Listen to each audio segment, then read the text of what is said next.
పదవి అంటే తలకెక్కిందా అహంకారం అనేసి అనుకుంటారు ఇవాళ తెలంగాణ ప్రజలు. ముఖ్యమంత్రి అంటే శాశ్వతమా? శాశ్వతంగా ఉంటుందా పదవి? చరిత్ర ఒక్కసారి అన్న చరిత్ర గురించి మాట్లాడుతున్నాడు కదా, ఒక్కసారి చరిత్ర తిరగేస్తే 6 నెలల్లో పార్టీ పెట్టి జనాల్లోకి ఉధృతంగా దూసుకుపోయి ప్రజాభిమానాన్ని పొందిన స్వర్గీయ ఎన్టీఆర్కే తప్పలేదు. తీసుకొడితే మళ్ళీ ఎన్నో పడ్డారు, మళ్ళా గెలిచిండు, మళ్ళా పడ్డాడు, మళ్ళా ఓడిండు. ఎన్ని చూడలేదు? వాళ్ళ గురువు చంద్రబాబు సంగతి చూడలేదా? ఇట్లా చెప్పాలంటే ఎన్ని ఉదాహరణలు ఉన్నాయి. రెండోది, నిన్న ఏదో చాలా గొప్పగా చెప్పినట్టు అనిపించింది కదా రేవంత్ అన్న సారు. మీరు మీ ఫేస్ తోటి ఎన్ని గెలిపించారు ఒక్కసారి చెప్పుండ్రి. మీరు వర్కింగ్ ప్రెసిడెంట్గా ఉన్నప్పుడు, మీరు తర్వాత టీపీసీసీ ప్రెసిడెంట్గా అయినాక ఎన్ని బై ఎలక్షన్స్ వచ్చినాయి? 5 వచ్చినాయి అనుకుంటా నాకు తెలిసి.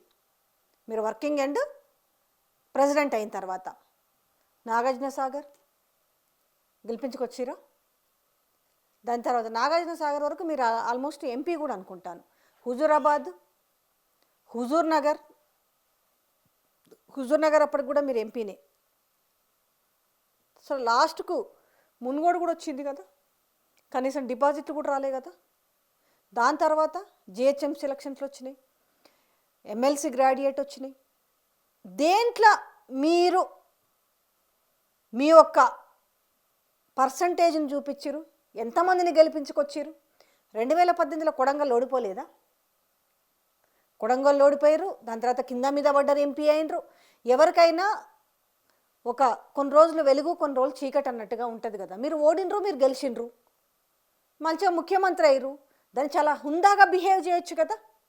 ఎందుకు ఇంత అహంకారము? నిన్న మీరు మాట్లాడిన ప్రతి దాంట్లో కూడా అహంకారంతో పాటు మీలో ఒక భయం కనిపించింది. అందరు ఫ్రస్ట్రేషన్ అంటారు కదా, ఆ భయంతో కూడిన మాటలు ఫ్రస్ట్రేషన్ రూపంలో వచ్చినాయి. ఒక వ్యక్తిని అవమానపరిస్తేనే మనకు ఒక శాడిజం, ఆ శాడిజం తోటి ఒక సాటిస్ఫై అవుతాం. అమ్మయ్యా నేను కూడా. మీ కోపం అంతా ఏం చెప్పాలా? ఫస్ట్ నుంచి మీ కోపం, మిమ్మల్ని ఇంతవరకు కేసీఆర్ మిమ్మల్ని ముఖ్యమంత్రి రేవంత్ రెడ్డి అని పిలవలే. మీకు ఫస్ట్ ఉన్న కోపం అదే. మీరు ఎన్ని చెప్పినా ఏం చేసినా, కనీసం మీరు మన్నన్న ఆయన గంట సేపు మాట్లాడితే ప్రెస్ ముంగిట మీ పేరు ఎత్తుతారేమని అనుకున్నారు. మీ పేరు ఎత్తలా. మీకు ఇంక అసలు ఎక్కడ మండాలో అక్కడ మండింది. ఇక అవన్నీ కూడుకొని అసలు ఏహే నా పేరు ఎత్తుడేంది, నన్ను ఆయన స్థాయి కాదనుకుంటుండే కదా, నేనే స్థాయిల గురించి మాట్లాడితే ఎట్లుంటుంది అనేసి గుమ్మడికాయల దొంగ భుజాలు తరుముకున్నట్టుగా నిన్న మీరు మాట్లాడిన తీరు కనిపిస్తుందని చెప్పి ఇలా యావత్ తెలంగాణ ప్రజానికం కోడై కూస్తుంది. అహంకారమా, ఫ్రస్ట్రేషనా, భయమా? కమెంట్ రూపంలో తెలియజేయండి మీరు కూడా. లేకపోతే ఎందుకు? నాకు ఒక గౌరవమైన పదవిలో కూర్చోబెట్టిరు, సరే మీకు రాహుల్ గాంధీ సోనియా గాంధీ అవకాశం ఇచ్చినా కానీ కాంగ్రెస్ పార్టీకి 1.8% ఓట్లు అయితే ప్రజలు వేసిరు. దాన్ని నేను 5 ఏళ్ళు కనీసం నేను మంచి పరిపాలన ఇచ్చి వాళ్ళ గుండెల్లో నేను చిరస్థాయిగా ఉండిపోవాలనుకోవాలి. కానీ నేను మళ్ళా గెలుస్తా. మీకు ఇక్కడ అర్థమైందా? ఆయన కేవలము అటు రాహుల్ గాంధీకి దమ్కి ఇచ్చిండు. మీరెవర్రా బై గెలవలేనోళ్ళు. రాహుల్ గాంధీ ఎట్లుంటాడు? మీరు కేటీఆర్ని నిన్న ఏదో మాట్లాడిరు కదా, కామెంటరీ చేసిరు కదా, మరి రాహుల్ గాంధీ సరే మీ అల్లుని కూడా పక్కన పెడదాం. రాహుల్ గాంధీ ఎట్లుంటాడు? రోజు ఆయన సభలలోకి వచ్చేసి లేకపోతే ఇట్లా మీసాలు మెలేస్తున్నాడా రాహుల్ గాంధీ? ఏం ఒక్కసారి కొంచెం రాహుల్ గాంధీని కూడా చూడండి ఒక్కసారి. ఏమో నాకు తెలియదు, మరి నేను ఎప్పుడు చూడలేదు. మరి ఆయన ప్రతిదానికి ప్రజల ముందుకు వెళ్ళినప్పుడు, సభలు సమావేశాలకు వెళ్ళినప్పుడు, రాజ్యాంగం పట్టుకొని ఈరోజు ఓట్ చోరీ గురించి పోయినప్పుడు ప్రతి చోట ఆయన మీసాలు మెలేస్తున్నాడా? సమాధానం ఎవరు చెప్తారు దీనికి? అంటే మీరు ఎవరిని ఇప్పుడు ఇక్కడ డైరెక్ట్ తిట్టలేక వీళ్ళని తిడుతున్నట్టుగా తిట్టి అక్కడ ఆయనను తిట్టాలనా? నాకైతే అట్లనే అనిపించింది. బరాబర్ నిన్న మాట్లాడిన బూతు మాటలన్నీ కూడా అట్ల నుంచి వచ్చి ఇట్లా ఫార్వర్డ్ చేస్తే అవి రాహుల్ గాంధీకే పోతాయి అనిపిస్తుంది. సేమ్ అట్లనే లేదు. రాహుల్ గాంధీ ఎక్కడన్నా ఇన్నేళ్ల నుంచి ఎక్కడన్నా మరి సక్సెస్ఫుల్ లీడర్గా అనిపించుకున్నాడా? మరి ఎందుకు ప్రధానమంత్రి కాలేకపోయింది అనేదా మీరు ఇప్పుడు మాట్లాడుతున్నారు? శాశ్వతంగా అని మాట్లాడారు. ప్రధానమంత్రి అవుదామన్నా మీరు రాహుల్ గాంధీని కూడా తొక్కేసి? దేనికి అర్థం మీ మాటలు? మనము ఒకసారి ఒక మాట మాట్లాడేటప్పుడు మన పరిసరాలు కూడా చూసుకుంటాం. మనం ఈ మాట మాట్లాడొచ్చా మాట్లాడకూడదా అనేది. ఏం స్థాయి ఉంది? ఇప్పుడు అదే మాట ప్రధానమంత్రిని రాహుల్ గాంధీని అన్నారనుకో, మీకు ఎంత బాధ అవుతుంది? అంటే ప్రధానమంత్రి కాలేనంత మాత్రాన మోడీ చాలా చిన్న చూపు చూస్తున్నాడు రాహుల్ గాంధీని, నువ్వెంత నీ బతికెంత అని అన్నాడు అనుకో, ఎట్లుంటుంది? రేపు మీ పదవి పోతుంది. మీ పదవి పోయిన తర్వాత నువ్వెంత నీ బతికెంత అని రేపు ప్రజలందరూ అన్నారనుకో, మీ గుండెకి గాయం కాదా? అరే కనీసం నేను మాజీ ముఖ్యమంత్రిని రాబాయ్, నాకు ఆ మాత్రం కూడా విలువివ్వరా అనేది అంటావు కదా. రేపు ఇదే మాట రేపు మీకు పోలీసు వాళ్ళని తెచ్చి మీ ఇంటి దగ్గర కాపలా పెడతారు కదా మాజీ ముఖ్యమంత్రి అని, అప్పుడు సేమ్ అదే మాట. అందుకే అంటారు, ఏది చేసినా ఒక నోట్లో నుంచి ఒక మాట బయటికి వచ్చేటప్పుడు ఆలోచించి మాట తూలాలి. మాట తూలితే వెనక్కి తీసుకోలేము అంటారు. అసలు మీరు ఒకసారి వెనక్కి తిరిగి చుట్టుకుంటే మొన్న జనరల్ ఎలక్షన్స్ మిమ్మల్ని చూసి గెలిపించారా? 8 సీట్లకు పరిమితమయ్యారు కదా. ఆయనకు 0 సీట్లు పక్కన పెడదాము, మరి మీకు వచ్చినాయన్ని కింద మీద పడితే లాబింగ్లో పడితే మీకు వచ్చిన 8 సీట్లు కదా. మరి సర్పంచ్ ఎలక్షన్స్లో ఎన్ని వచ్చినాయి? 50% వస్తాయి అధికారంలో ఉంటే. మీకు గ్రౌండ్లో వ్యతిరేకత లేకపోతే 75-80% రావాలి. అంటే వాళ్ళు తొండిగా అన్ని కలుపుకొని లెక్కేసుకోవడం కాదు. మీకు తెలియదా? మీ గుండె లేకపోతే మీ మనమని తీసుకుపోయి ప్రమాణం చేయమనేసి తెలంగాణ ప్రజలు అడుగుతున్నారు. నేను అడుగుతున్న మాట కాదు. ఇంత అహంకారం దేనికని మాట్లాడుతున్నారు. మంచోలే కుప్ప కూలిపోయారు. నువ్వెంత అంటున్నారు. ఎవరు? తెలంగాణ మీకు ఓటేసిన ప్రజలు అంటున్నారు. ఇలా మీ కార్యకర్తలు కూడా మీ తీరును చూసి అసహించుకునే పరిస్థితి వచ్చింది. వాళ్ళే గుసగుసలు మాట్లాడుకుంటున్నారు. ఒక గౌరవాన్ని ఇవ్వాలి ముఖ్యమంత్రి పదవి అంటే, కానీ వాళ్ళ ముఖ్యమంత్రి పదవిలో ఉన్నాననే విషయాన్ని మరిచిపోయి తొండలు రండలు లాగులు సంపుతా నరుకుతా అమ్మ అయ్య. మరి రేపు ఇదే మాట మనం ఒకరిని అన్నప్పుడు నువ్వు నీ అమ్మ నీ అవ్వ అని మాట్లాడినావు కదా, రేపు మళ్ళీ అదే తిరిగి రిపీట్ అయితే మళ్ళీ సేమ్ నీ అమ్మ నీ అయ్య అంటే ఇవాళ సాకి కనిపించిన వాళ్ళని కూడా మాట అనిపించే పరిస్థితికి తీసుకొచ్చినారా రేవంత్ అన్న?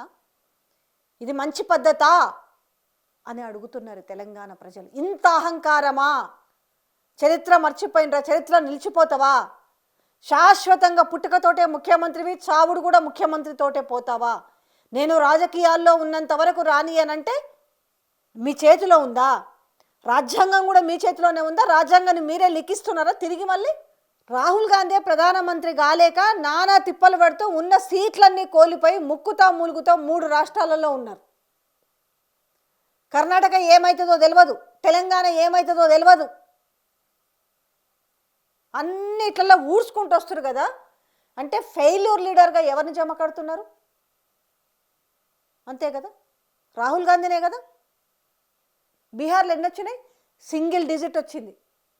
పోయి కోట్ల యాడ్స్ ఇచ్చి కాలుకు బలపాలు కట్టుకొని ప్రచారం చేసి వచ్చారు కదా. ఎందుకు? మన సర్పంచ్ ఎలక్షన్లు కూడా చేసారు కదా. ఎందుకో 70-80% రాలేదు. మరి ఎందుకు?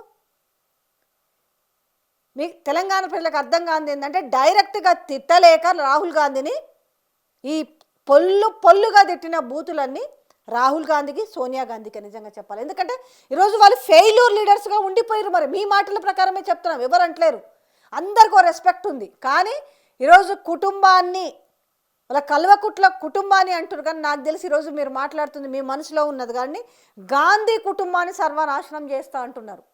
మీరు ఈరోజు గాంధీ కుటుంబాన్ని ఉన్న రాజకీయ వ్యవస్థకు వారసుడు అవ్వాలనే ఆశ ఉందనేసి ఇవాళ మేధావులు మాట్లాడుతున్నారు. సరే, ఈరోజు వాళ్ళు బయటకు వచ్చి మాట్లాడతలేరు. ఆ మేధావుల గొంతులు మూసుకపోయినాయి. మేధావులందరూ కూడా 100 దుప్పట్లు కప్పుకొని పండుకున్నారేమో, మరి భయానికో చలికో. కానీ వాళ్ళ మనసులో మాటను వాళ్ళు వ్యక్తపరుస్తున్నట్టు. ఇలా గాంధీ కుటుంబాన్ని టార్గెట్ చేసి మీరు మాట్లాడారు. ఎందుకంటే డైరెక్ట్ టార్గెట్ చేస్తే పీక్ అవతల పడదొబ్బుతారు కదా. సో గాంధీ కుటుంబాన్ని టార్గెట్ చేసి ఎలా మీరు మాట్లాడతారు. మీ అహంకారం ఎక్కువై ఈరోజు గాంధీ కుటుంబాన్ని, ఇది గాంధీ కుటుంబం కాదు, రేపు అనుముల కుటుంబము. ఇంకోటి మాట్లాడారు, అమెరికాలో ఉన్న వాళ్ళందరూ బాత్రూమ్లు కడుగుతారా? అరే ఎన్ఆర్ఐలు మీకన్నా కొంచెం లేదా అండి? మీరు కూడా నోరు తెరవండి.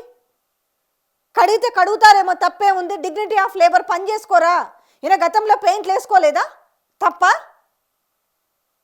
ఇప్పుడు ప్రధానమంత్రి అంతటి వ్యక్తి, ఛాయముకున్న వ్యక్తి ప్రధానమంత్రి అయ్యిండు, ముఖ్యమంత్రి అయ్యిండు. అప్పుడంటే ఎంత గొప్ప ఉంటుండే. మరి ఈయన పెయింట్లు వేసుకున్నాడు, డబ్బాలు తీసి పెయింట్లు వేసుకున్నట్టు ఆయన కదా. ఈయన తప్పు లేదా? అంటే నిజంగానే వాళ్ళ బాత్రూంలో కడిగేటోళ్ళకి ఈరోజు ఏం గౌరవం లేదా? ఇవాళ అమెరికా వాళ్ళు ఉండేటోళ్ళందరూ కూడా కష్టం చేసి వాళ్ళు పార్ట్ టైం చేసుకొని చదువుకుంటారు కదా, వాళ్ళు అవే కడుగుతారని కాదు. అంటే ఇవాళ ఎందుకు మీరు ఎన్ఆర్ఐలు ఎందుకు మీరు నోరు పట్టలేదు? ఈరోజు మిమ్మల్ని ఇంత కించపరిచి మాట్లాడుతున్నారు అమెరికాలలో ఉన్న వాళ్ళందరూ కూడా. అంటే ఈరోజు మరి మీ అన్నో తమ్ముడు అమెరికాలో ఉన్నాడు, రోజు బాత్రూంలో కడుగుతున్నాడు, ఇంకేమన్నా చేస్తున్నాడా? ఎందుకు ఇంత గట్టిగా మాట్లాడాల్సి వచ్చిందంటే మీరు మాట్లాడిన మాటలు యావత్ తెలంగాణకే ఉక్రోషం తెప్పిస్తుంది, ఆవేశం తెప్పిస్తుంది, బాధను తెప్పిస్తుంది. ఇట్లాంటి వ్యక్తి నా ముఖ్యమంత్రి స్థానంలో కూర్చోబెట్టాము, రేపు ఈడ్చి తంతే ఎక్కడుంటారని వాళ్ళు మాట్లాడుతున్నారు. మళ్ళీ రేపు ప్రజలు బూతులు మాట్లాడితే మాత్రం జైల్లో పెడతారు. కానీ బూతులు మాట్లాడడం మాత్రం నాకు మాత్రమే పేటెంట్. ఇక్కడ మీరు పేటెంట్ తెచ్చుకున్నారు, ఆ హక్కు మీకు మాత్రమే ఉంది. ఎవరన్నా మీ బూతులకు సమాధానం చెప్తే మాత్రం మీ దిక్కుమాలిన సైన్యాన్ని తోలుతాము, లేకపోతే కేసులు పెడతాము, జైళ్ళల్లో పెడతాము. మళ్ళీ మీదికెళ్ళి మాత్రం నా కడుపు మండదా, నా రక్తం ఉడకదా, నన్ను నా కుటుంబ సభ్యులను అంటే అంటారు. మరి మిగతా వాళ్ళకు కూడా గదే కుటుంబం ఉంటుంది. ముఖ్యమంత్రికే మనసు ఉండదు, ముఖ్యమంత్రికే రక్తం మరగదు, ముఖ్యమంత్రికే రేషం ఉండదు, ముఖ్యమంత్రికే మనోభావాలు ఉండవు. చీమునెత్తురు అనేవి ప్రతి ఒక్కరికి ఉంటుంది. ఏ రోజుకి ఆ రోజుకి కూలి పని చేసుకొని 4 ముద్దలు తినేవాడికి కూడా రేషం ఉంటుంది, చీమునెత్తురు ఉంటుంది. ఇది మాకు మాత్రమే, నాకు ప్యాలెస్లో నేను ప్యాలెస్లో కూర్చున్నా కాబట్టి నా కాడ 1000 కోట్లు ఉన్నవి కాబట్టి ఇవాళ తెలంగాణ రియల్ ఎస్టేట్ తప్పితే ఏం నడుస్తుంది రాజకీయంలో? ఆ మాట అన్నందుకు మళ్ళీ ఉలిక్కిపాటు. ఇవాళ ఎవరైంది ప్రజలు అడిగితే చెప్తలేరా? కాకపోతే ప్రజల ముందు మైక్ పెట్టాలంటే మాకు భయం అవుతుంది. ఎందుకు తెలుసా? వాళ్ళు అమ్మ నా బూతులు తిడతారు. అవి తీసుకొచ్చి ప్రసారం చేస్తే ఏమవుతుందంటే మళ్ళీ మనకు ఇది వస్తుంది, జైల్లో పెడతాం. ఎన్ని రోజులు పెడతారు జైల్లో? ఒకవేళ ప్రశ్నిస్తారు, ఎన్ని రోజులు పెడతారు? చంపేస్తారా? ఒక్కరిని చంపుతారు, ఇద్దరిని చంపుతారు, 100 మందిని చంపుతారు. ఎంతమంది తెలంగాణలో ఉన్న 54 కోట్ల ప్రజల్ని మీరు చంపుతారా? సోషల్ మీడియాలో చెప్తారు, మీరు కనుక ఉల్టా పల్టా మాట్లాడాలో మీ సంగతి చూస్తామంటారు. ఏం సంగతి చూస్తారు?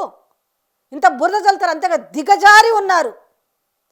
కానీ అదే బురద మళ్ళీ మా అమ్మకో, మా అక్కకో, లేకపోతే మా ఇంట్లో మా చెల్లికో అదే బురద వస్తే ఎట్లుంటుంది అనేది కొంచెం అన్నా కూడా సోయి ఉండదు.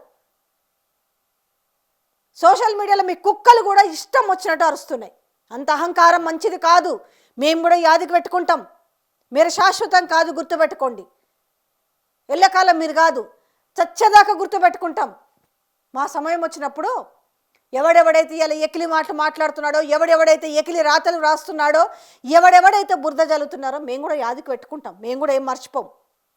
మీరు ఖబర్దార్ అని ఎట్లా చెప్తారో మేము కూడా ఖబర్దార్ అనే చెప్తున్నాం. ఈ తెలంగాణలో పుట్టిన బిడ్డలం కాబట్టి నేను నల్గొండ జిల్లా బిడ్డగా చెప్తున్నా. మీకు కూడా ఖబర్దార్, ఎవడెవడైతే ఏషాలు వేస్తుండ్రో ఇయ్యాలా వాళ్ళందరికీ మేము కూడా ఖబర్దార్ అనే చెప్తున్నాం. యాజ్ ఎ తెలంగాణ బిడ్డగా చెప్తున్నా నేను.